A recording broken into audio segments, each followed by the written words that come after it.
Hello and welcome to the RPG Blender, where we give lesser played games and forgotten settings the roll of the dice they deserve. I am your host, Game Master George, and today we are returning to another Kickstarter campaign. We're going to take a look at their page, see what they have to offer, see if it's worth backing. And what are we looking at today? We are looking at Don't Play This Game, a legacy solo RPG. Now, full disclosure, no, I'm not about to say that I'm sponsored by them. What are you, crazy? I don't get sponsored by people. I have actually looked at this game already. I have not looked at the Kickstarter page yet, but I did play through their sample intro adventure. So I do already have some opinions on this game. But we're gonna go through the Kickstarter page together before I reveal any of my thoughts on it. First up, you create, play, and experience your own found footage story in this game of inherited analog horror. The game was funded in 3 hours, has a total right now of $41,000 and 500 backers. Nice number. And there are still 26 days to go as of the time of recording. But they do have a video here, so let's start by taking a look at that.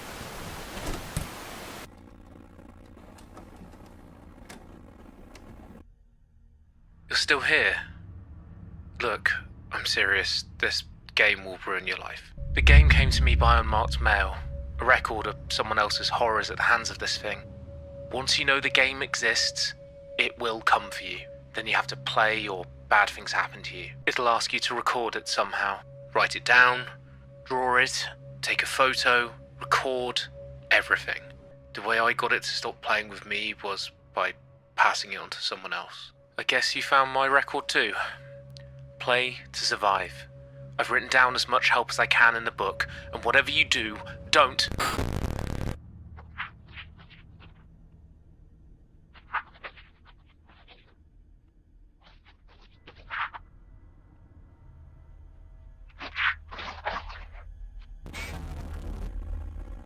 I love it. I love it. I'm actually quite a coward when it comes to most horror media, but horror tabletop games, for some reason, just don't strike that primal area of me, so I quite enjoy playing them. Anyway, that sets up the premise of this game pretty well. It is following in the veins of a found footage horror movie, where the protagonist finds a board game or a video, and through their usage of it, they unknowingly unleash some terrible curse upon themselves, their friends, their family. And then this game becomes all about trying to survive it, as you have to go through the horrors being inflicted on you. This is created by Charlie Menzies, lead writer and creative director at Parable Games, producers of Shiver. I quite enjoy Shiver. I ran it for the folks over at the Masters of None podcast as their first ever tabletop experience, and I actually did a tweaked version of their rule set in a game that I ran for my 3-year-old kid. Yes, that's right, I used a horror game for my 3-year-old, and he loved it. There'll be a video on that at some point in the future. Anyway, I do have experience with some of the projects that they have put out before, and they have released successfully, so that is already a good step. Congratulations, you're cursed. You'll need this to survive. It says it in the title. If you're reading this, it's too late. You're cursed. Anyone who reads this must play this game or bad things will happen. So here we've got a little bit of the fluff of the game, setting the scene. It says in the title, well, if you're reading this, it's too late. You're cursed. Congratulations. Anyone who reads this must play this game or bad things will happen. Trust me, because I didn't finish playing, and if you're reading this, I'm dead.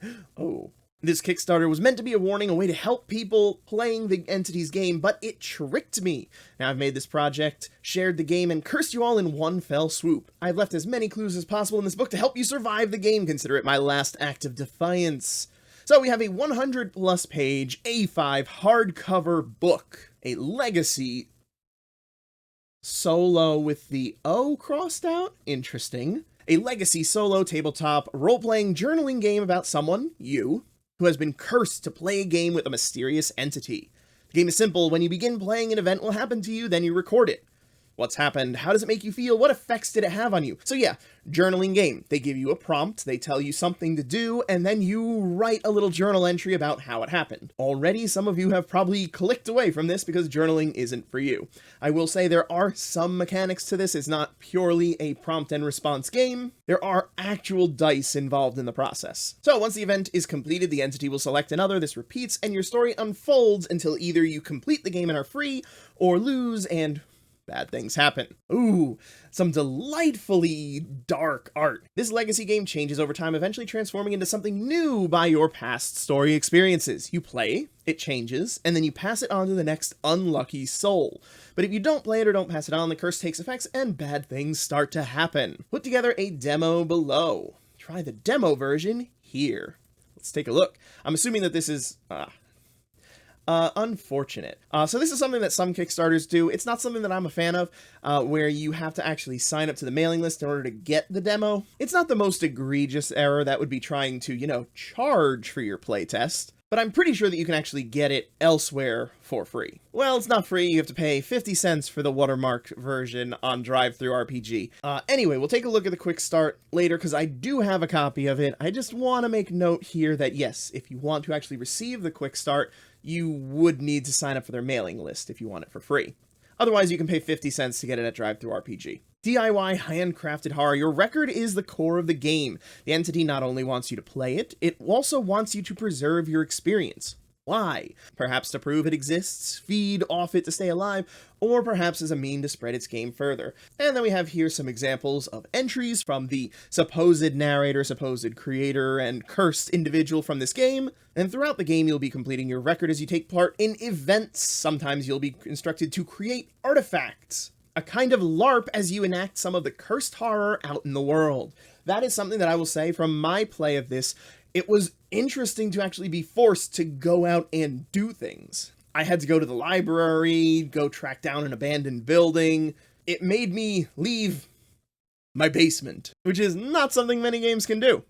Or people, for that matter. Artifacts could be photos of abandoned buildings, scrawled messages from a stranger, or strange recordings of noises. It included a record notebook in the Kickstarter, which you use to store your notes. Finding this Kickstarter is one way to be cursed, but there are plenty of records out there. Survive the game, take this game from solo to multiplayer, pass your record and story to a friend, and see what happens when they play your record. Other players' records can bring the curse to your door as well. I've collected some of these to try and keep them from victims, but now I realize the entity manipulated me. I unwittingly sourced ticking curse time bombs with which you, the backer, can inherit. Inheritance boxes will give you a completely different start to your game, as well as a way to expand all the stories you tell with the core game. Each of these handmade boxes contains a full game expansion book, as well as artifacts and records from a previous player's game.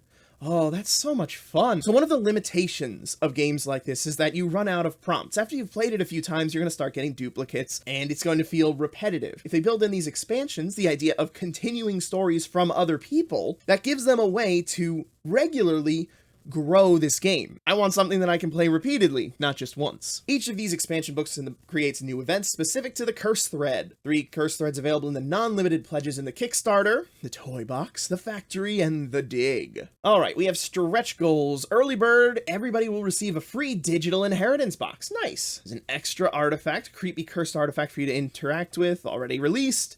Book upgrade, paper quality custom end papers, and book ribbon. Nice. Expanded multiplayer rules. I hope that there's some examples of how this multiplayer play exists.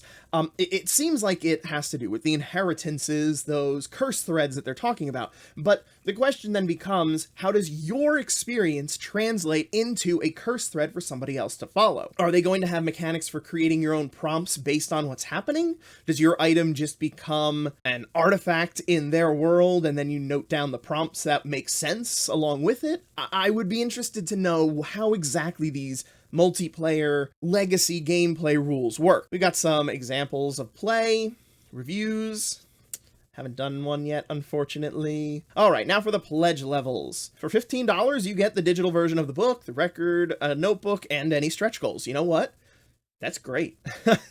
$15 for this, that is an easy to, sorry, £15 for this is an easy to stomach price, in my opinion. But even then, the physical is only £30. That's really good for a physical game. You get the core book physical, the core book digital, cursed record notebook, and applicable stretch goals. Cursed collector for £59, you get the physical game, the physical notebook, the dice set, and applicable stretch goals. Then we have the inheritance, which gives you the core book, everything from the last one, as well as one of the Cursed Box expansions. For $175, you're getting all 3 of the expansions, and for $499, you're getting not only all the regular ones, you're getting a unique inherited Cursed Box. Whoa! Oh my goodness, these prices are getting insane here. For $799, you're getting all that other stuff, and then your image incorporated into the game.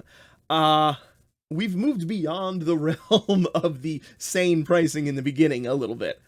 Has anybody actually backed at that level? Let's find out. We have 4 backers for Uniquely Cursed. Okay, that one's somewhat stomachable, and that's 6 of 10 left, okay? And then 2 people have actually done the £800. That's almost $1,000 toward backing this game. Whoo, 2 people have done it. That's crazy to me. I cannot even begin to imagine affording that. All right, add-ons. We have the Cursed Dice Set for £15, the Record Notebook for $20, an extra copy of the game for $30, and then you can actually get the Shiver Core book for $40. I do like Shiver. It does use custom dice, so it is not the most convenient, but they do have an online dice roller that you can use, which can break a little bit. It's not the best. I've had some issues with it myself. I'm not sure if it's just from lack of support or what, but it's not ideal to be using the custom dice. But it is possible to use regular dice, it's just not that convenient. That is the Kickstarter page, and it is very strong on the fluff of the game. When you read through that, you should very clearly understand the type of game you're going to be playing, but there's no talk of the mechanics at all. Now, you can get that from the one-shot demo, but right here, all we have is fluff. There's nothing actually talking about the grit of the game. And I get that that comes from the desire to keep this as an in-character page. This is meant to be an actual representation of a cursed person having left this mark and passed it on to you, the viewer. But without any kind of mechanical backing here, you can't actually know if it's going to be a successful implementation of this idea. Anytime that I see a Kickstarter page that has no talk of mechanics or the crunch of the game, I get a little bit leery. Now that said, you can use the quick start, and that quick start does take you through the actual rules of the game. But, as I said, they have locked it behind joining their email list or a 50-cent buy-in through TTRPG, with those not being great options. Either forcing somebody to join your marketing list or actually charging for your demo product. Now for me, I did join their mailing list. I had no problem with it because I want to know when they're doing stuff. But if you're someone who's just coming in trying to dip your feet into one of their games, that could be something you're not willing to do. And since that's the only place you can actually learn how this game is played, that creates a problem. Now, as I said, I have already gone through this quick start demo, and I do in fact have the copy of it. I'm just going to go ahead and jump ahead to actually talk about the mechanics here. So to play this game, you need the full set of role-playing dice. These are used in a standard roll and add fashion. You roll the die and you add or subtract a modifier depending on what you have on hand or the event that you're partaking in. There are different applications of this, however. It is not simply always trying to roll high. In one instance, when I was playing through this, I was shooting to roll odds. I think it was odds. It might have been evens. But by playing with that, they're playing with probability on the dice. And they do try to use the dice in ways that are more interesting than just, okay, I roll a d20 over and over and over again. I'm not going to spoil the adventure here too much, but this is a linear progression of events in this demo version. In the actual version, you're meant to get random events and then link them together. I have hope that they're not going to be creating issues where events make no sense if they're played in a specific order, but that is always a risk you run when you're playing a game based on this kind of random decision making. So along the way, you get secrets, fears, artifacts, which you can use or have used against you throughout your journey. These are not mere pluses or minuses most of the time, but rather things that are meant to color the journaling that you're doing. You start with 10 health, and if you lose it all, you die. So, as an example, let's take a look at just this first entry. We're not going to go any further than that because if you are interested in this, I would recommend trying to pick up the quick start. So, event 1, tragedy strikes. The world ticks along as normal, and then there's a tragedy. Something happens. See page 27 of the appendix for a list of potential tragedies. As a result of that tragedy, you attend a memorial service. Who do you meet?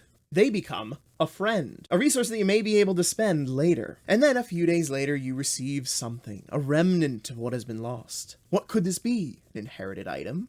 a reminder of a time long gone, something you do not recognize. Identify it and add it as an artifact. You may also add the resource of inherited wealth. Once it has been marked 3 times, it is crossed out and cannot be used again. So with all of that said, is this game worth backing? Personally, I think it is. I enjoy this found footage VHS horror. For me, I intend to back this. I will probably not go higher than the standard hardcover level. As nice as all that extra stuff would be, and I really am tempted by those expansions, the price increase for what you're getting is just not there. The main core book is $30. In order to get just one of the expansions, you need to go up to a $100 pledge. You're paying an extra $70 for that expansion.